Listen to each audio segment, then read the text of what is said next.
Bonjour à tous, revue sur l'Alien Warrior de chez Bandai avec leur gamme SH Monster Arts. Alors c'est un dérivé des SH Fig Arts, tout simplement, puisque là, cette fois-ci, c'est tout ce qui est monstres et vilaines créatures qu'on a pu voir un petit peu partout au cinéma. On voit qu'il va venir tout simplement avec des mimines supplémentaires, l'œuf, et on va voir ça un petit peu plus près. En tout cas, la boîte est sympathique, avec comme ça des petites éclaboussures d'acide un peu partout, le nom en vert. On peut comme ça admirer la bestiole derrière la vitre. Derrière, différentes poses d'action. On peut voir qu'elle est fournie voilà, avec quelques petits suppléments assez intéressants. Là, la projection au niveau de la gueule. Donc ça sent vraiment très très détaillé.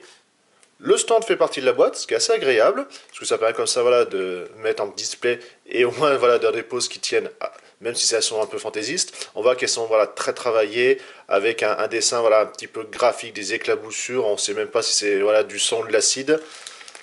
Derrière, voilà, le système classique tout simplement de pince qui va permettre comme ça de tenir la figurine, avec le bras articulé. Nous allons commencer par l'œuf. Comme vous pouvez voir, voilà, il est vraiment très bien détaillé avec voilà, toutes ces plis, ces craquelures et autres, une teinte sombre, du brush, pas mal de détails. On voit qu'il est fermé en fait. C'est voilà, bon, il fait quand même son poids, hein, c'est quand même pas si mal. Il semble pas si creux. C'est voilà, pour cette taille-là. Bon, le Revoltech était sympathique. Là, c'est sûr, de toute façon, les SH Figures sont toujours au-dessus. C'est quand même la claque. Le chest burster ou tout simplement l'éclateur de thorax, on va l'avoir ici, cette espèce voilà, de grand verre qui va tout simplement sortir de la poitrine et du torse de ses hôtes, puisqu'il a été placé grâce au facehugger. C'est assez sympathique de l'avoir. Bon, par contre, et pour le faire tenir, c'est un peu mort. Ça va être un peu compliqué. Corps assez souple. Donc, pareil, on a du brush et des détails un peu partout. C'est vraiment agréable avec comme ça tous ces petites écailles. Vous pouvez voir qu'on a voilà, quand même quelques détails assez sympathiques. Même les dents sont reproduites. Donc voilà, ils se sont pas fichus de nous sur ce détail-là. Les mains, on va les avoir voilà, un petit peu plus recroquevillées. Ou, comme on va voir là, complètement ouvertes. Donc vous pouvez voir, c'est pareil. Il y a du brush, il y a de la déclinaison dans les couleurs, c'est assez agréable. Toujours voilà, très bien détaillé, j'y reviens encore. Ils ont vraiment fait un super travail de sculpture. C'est vraiment agréable. Bon, effectivement, c'est pas des doigts articulés, mais tant mieux, ça permet d'avoir quelque chose qui est un peu plus voilà, travaillé.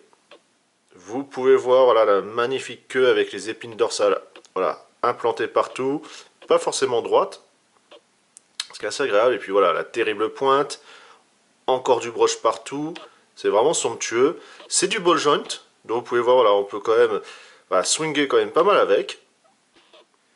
C'est vraiment impressionnant le niveau de détail pour cette taille de figurine. On serait sur des 12 pouces et hautes, je vous dirais c'est normal. Chaque vertèbre est articulée ou c'est tous les deux, tous les trois. C'est bien au niveau possibilité de mouvement. Après c'est vrai que quand il vous lâche dans les mains c'est un peu embêtant. Mais bon, après une fois que vous avez trouvé la pose, hein, vous n'y touchez plus, hein, c'est pas du jouet, c'est de la figurine de collection. On peut voir que même les ball joints sont quand même assez discrets, déjà noirs, c'est quand même voilà, le minimum requis pour pouvoir que ça passe discrètement. Mais voilà, ils sont bien intégrés, ils sont assez petits. Voilà, ça passe très bien. On va voir tout de suite après les possibilités dans les mouvements. La tête justement, donc on va voir le cou, alors qui est un petit peu limité. Vous voyez, vous avez un ball joint ici. Bon, il peut assez bien partir en arrière, mais voilà, forcément, cette masse voilà, un petit peu importante. Il y a une aide supplémentaire pour pouvoir basculer un peu plus la tête. Si vous avez ici, voilà, ce cache, hein, tout simplement, qui va permettre comme ça, voilà, en le relevant, de donner un peu plus de liberté à l'articulation pour vraiment ramener la tête en arrière. Par contre, ce qui est agréable, voilà, vous pouvez voir qu'il a une bonne amplitude pour rigoler. Vous avez, alors on va essayer de l'attraper, ça c'est autre chose. Voilà, il sort tout seul. Bon, forcément c'est un peu cubique, hein, c'est vraiment un rail. N'empêche, on a un niveau du détail et du brush partout. Au niveau de l'épaule, alors voilà, vous avez cette structure osseuse qui va assez gêner dans les mouvements, voilà, pour pas trop remonter. C'est, voilà, bon après c'est un alien, mais quand même, le coude, bon voilà, hein, c'est un ball joint ici.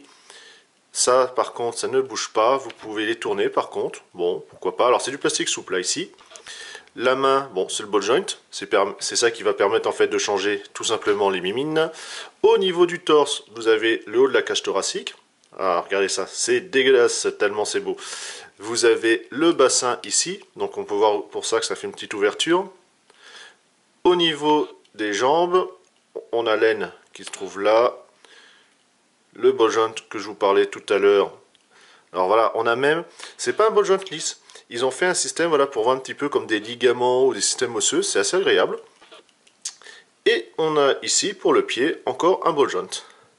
On va voir, petit détail, les orteils sont articulés. Bon, juste les deux principaux. C'est pas grand chose, mais c'est toujours agréable. Et la queue sur ball joint, voilà, qui a à faire attention parce que même si elle est assez souple, elle se détache. Au final, il est sûr que cette figurine est vraiment faite pour une figurine de collection pure et dure, même si les Revoltech par exemple en sont également, mais ils ont quand même un aspect un petit peu plus jouet.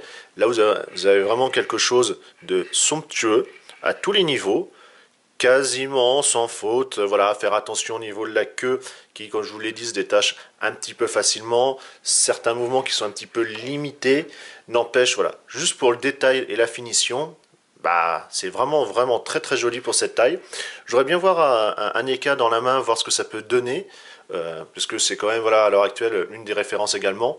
Mais voilà, Bandai a fait un très bon travail, chapeau aux sculpteurs, et également à l'équipe de travail. Vous aimez Alien, mais également voilà, toutes ces bestioles-là, n'hésitez pas à vous jeter sur cette gamme de la marque. Et on va se retrouver pour une prochaine vidéo avec un ami à lui.